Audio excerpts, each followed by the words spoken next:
अस्सलाम वालेकुम नाज़रीन किराम, आप देख रहे हैं डेली तस्कीन का ख़ास प्रोग्राम आमिर सुहेल के साथ। और आज के प्रोग्राम में हमारे साथ ख़ास बातचीत करने के लिए कैबिनेट मिनिस्टर जावेद अहमद राना साहब हैं।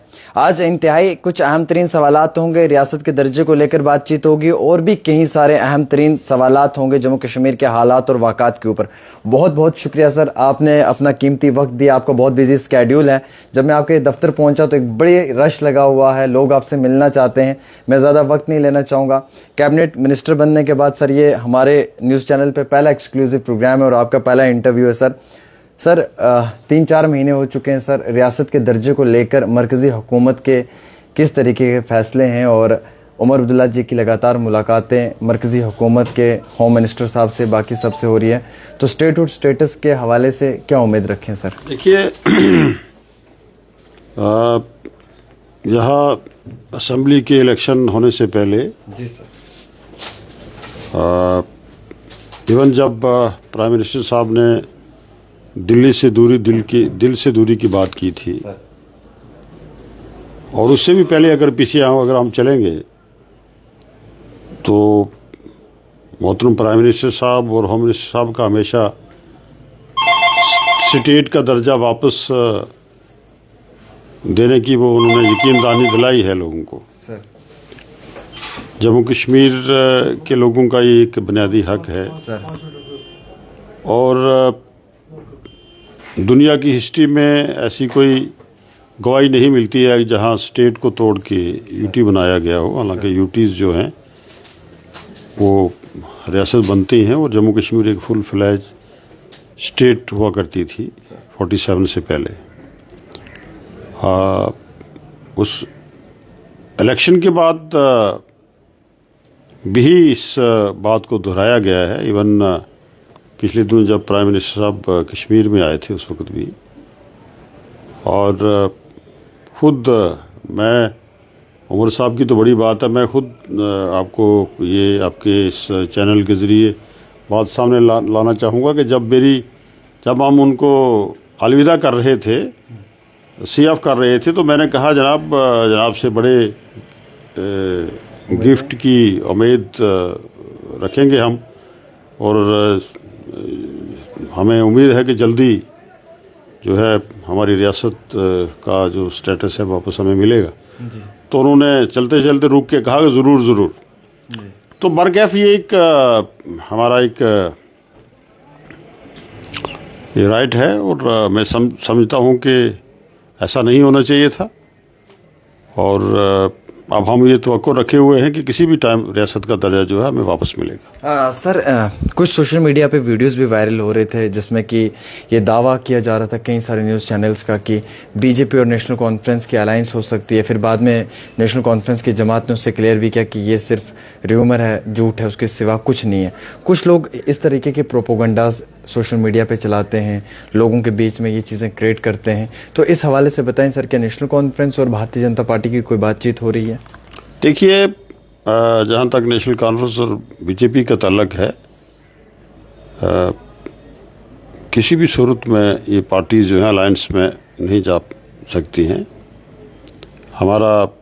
हमें जो लोगों ने मैंडेट दिया, एक भारी mandate Jammu Kashmir national conference को मिला है, वो हमने बीजेपी आरएसएस के ख़िलाफ़ मैंडेट लिया है।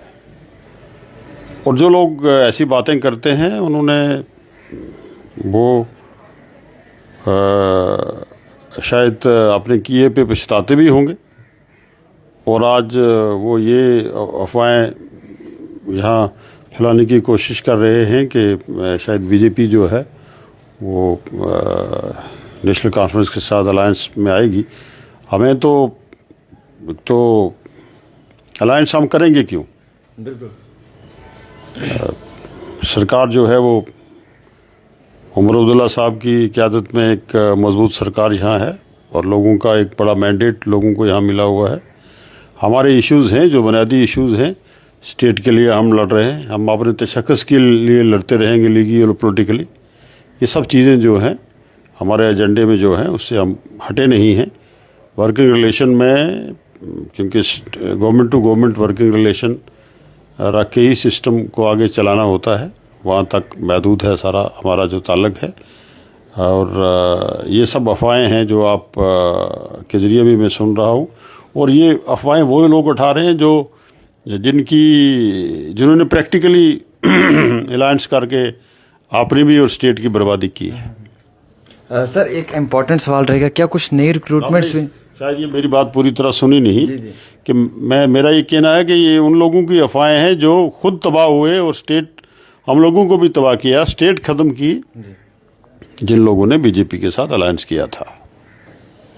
सर जम्मू कश्मीर में कुछ नई रिक्रूटमेंट्स होंगी सर अभी अपकमिंग सेशन के अंदर?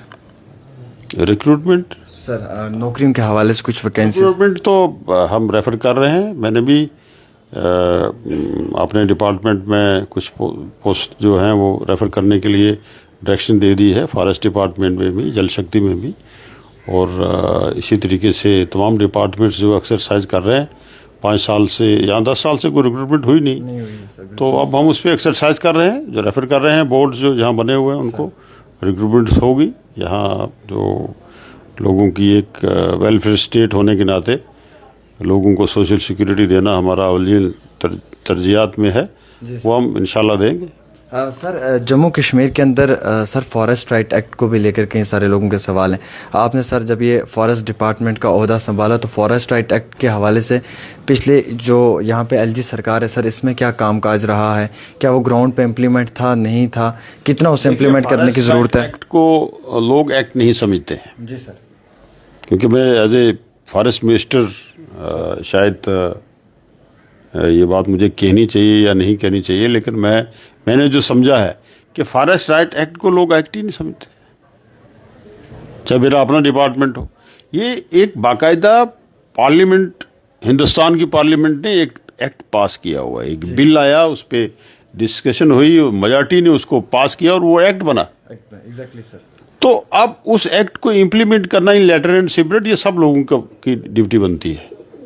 हम उस पर एक्सरसाइज कर रहे हैं और जहाँ भी खामियां इसकी हैं वो दूर करने की कोशिश कर रहे हैं। पूरे हिंदुस्तान में ट्राइबल डिपार्टमेंट नोडल ऑफिसर है, जम्मू कश्मीर में फॉरेस्ट है। अब दोनों डिपार्टमेंट मेरे पास है, लेकिन मैंने ये कहा है कि इसमें जो है नोडल जो डिपार्टमेंट होगा वो फॉरेस्ट डिपार्टमेंट नहीं होगा, बल्कि ट्राइबल डिपार्टमेंट होगा, जो डायरेक्ट इन लोगों के साथ डील करता है। तो लिहाजा इस चीज़ को इम्प्लीमेंट करने में हमें दुश्वारियाँ ज़रूर आ रही हैं, लेकिन हम इसको इन लेटर एंड सेपरेट इम्प्लीमेंट करेंगे। सर आपने हालिया ही मखनदीन के परिवार से मुलाकात भी की, आपने विज़िट भी की।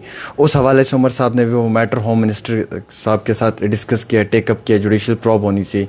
क्या कुछ कहना चाहेंगे सर मखनदीन की फैमिली के हवाले से? वो जो भी हुआ, एक बड़ी ही बदकिस्मती है कि आज हमारे नौजवान जो हैं वो इन चीज़ों पे मजबूर हो रहे हैं। और इसकी बाकायदा तौर पे गवर्नमेंट ने, स्टेट गवर्नमेंट ने की डायरेक्शन पे एक इंक्वायरी कमीशन, एक कमेटी बैठी है, और जो ही उस कमेटी की, इंक्वायरी कमेटी की रिपोर्ट आ जाती है उस पर प्रॉपर एक्शन होगा। मेरी उसके बाद भी डिस्ट्रिक्ट एडमिनिस्ट्रेशन से 1-to-1 मीटिंग भी रही है, और जो ऐसे भी हम इस पर पूरी नज़र रखे हुए है सरकार, और वो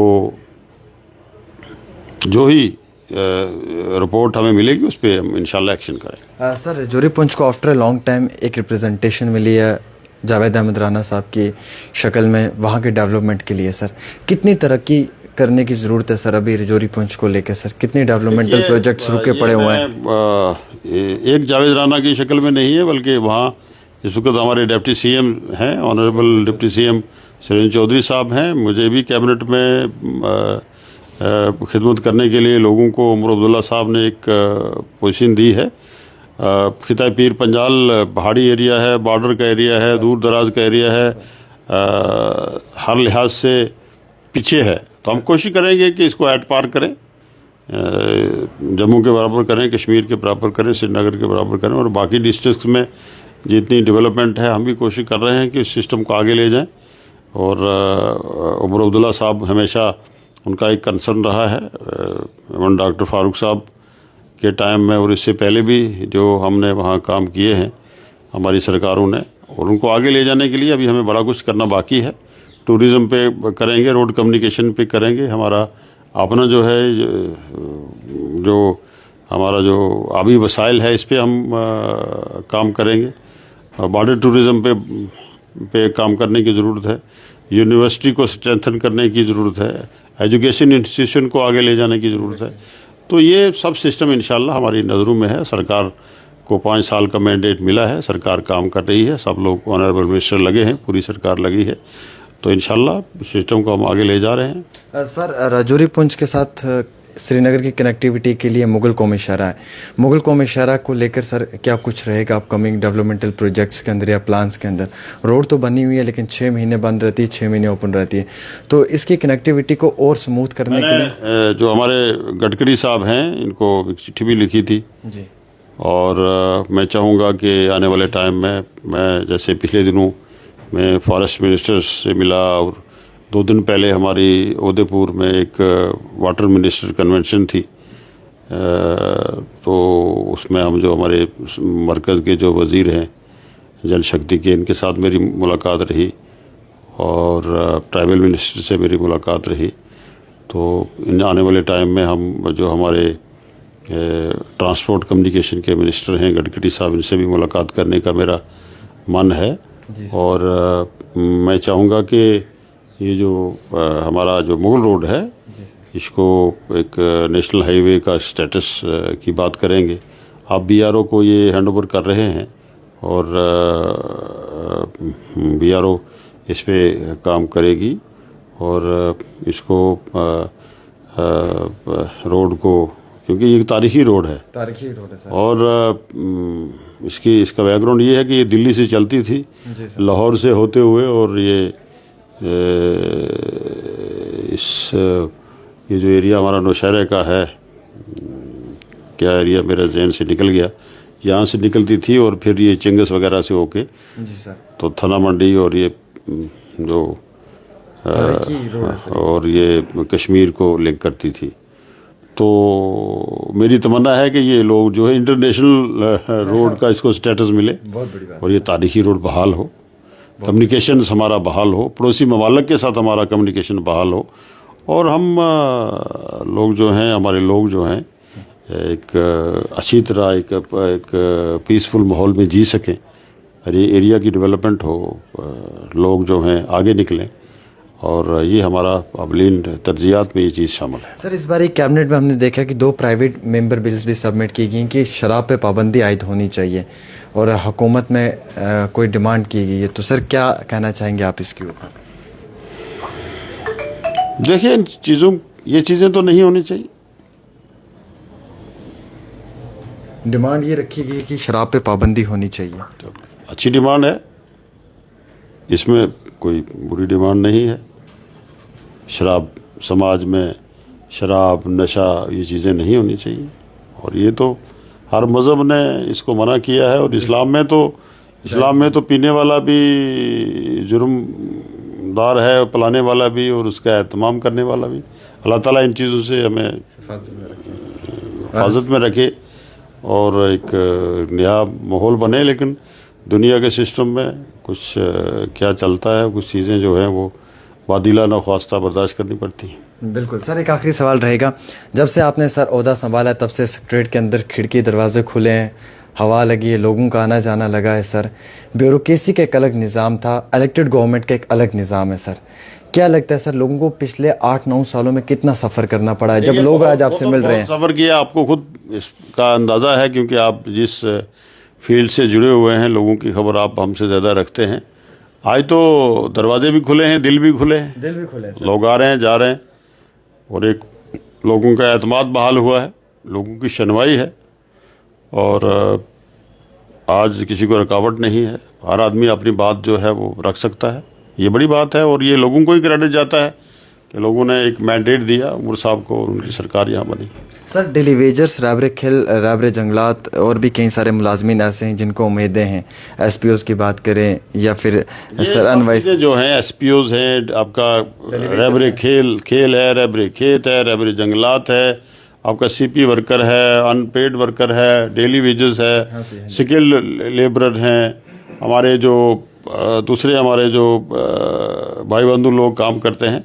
इस सरकार के सामने एक पॉलिसी बन रही है और आने वाले टाइम में हम इंशाल्लाह अपने जो हमारे मंशूर में था, जो हमारे प्रोग्राम और पॉलिसी में था, वो पूरा करने के वादा बांधे और आने वाले टाइम में इंशाल्लाह ये सब कुछ फेज़ मैनर में ये सब कुछ मुकम्मल हो जाए। बहुत बहुत शुक्रिया। हमारे साथ कैबिनेट के मिनिस्टर जावेद अहमद राना जी थे, जिन्होंने अपना कीमती वक्त दिया। जब मैं इनके ऑफिस में यहाँ पहुँचा, दफ्तर में तो एक लंबी सी कतार लगी हुई थी, रश बहुत ज़्यादा है, इनसे लोग मिलने के लिए अलग अलग मुकामात से आ रहे हैं और कंटिन्यूसली अपना टाइम लोगों के बीच में दे रहे हैं। हम ज़्यादा वक्त नहीं लेना चाहेंगे, लेकिन आज के इंटरव्यू से 2-3 चीज़ें बड़ी निकलती हैं। एक तो ये कि जो खित्ता पीर पंजाल की जो रोड है मुगल कौमी शहरा, इनकी डिमांड है कि उन्हें बड़ा स्टेटस दिया जाए उस सड़क को, और उस सड़क को 12 महीने की कनेक्टिविटी के लिए स्मूथ तरीके से कश्मीर को पीर पंजाल से मिलाया जाए। और उससे इम्पॉर्टेंट ये है कि नेशनल कॉन्फ्रेंस भी ये चाहती है कि शराब पे पाबंदी आयद होनी चाहिए। बिल्कुल किसी भी तरीके से जो है वो शराब को लेकर जिस तरीके से अपोजिशन का कहना है, इनका भी वही कहना है। और सबसे बेहतरीन चीज़ है वो अपनी नस्लों को बचाने के लिए एक बड़ी बेहतरीन प्रोटेक्शन की गई है। ताहम इनकी जानिब से ये भी फरमाया गया आज के इंटरव्यू में कि जितने भी डिलीवेजर्स हैं, रैबरे खेल के मुलाजमीन हैं, उनके लिए भी एक अच्छी पॉलिसी फ्रेम की गई है और बहुत जल्द जो है हुकूमत उस पर भी बड़ा फैसला लेने जा रही है। बहुत बहुत शुक्रिया आप सभी लोगों का ये प्रोग्राम देखने के लिए। डेली तस्कीन का आमिर सुहेल के साथ।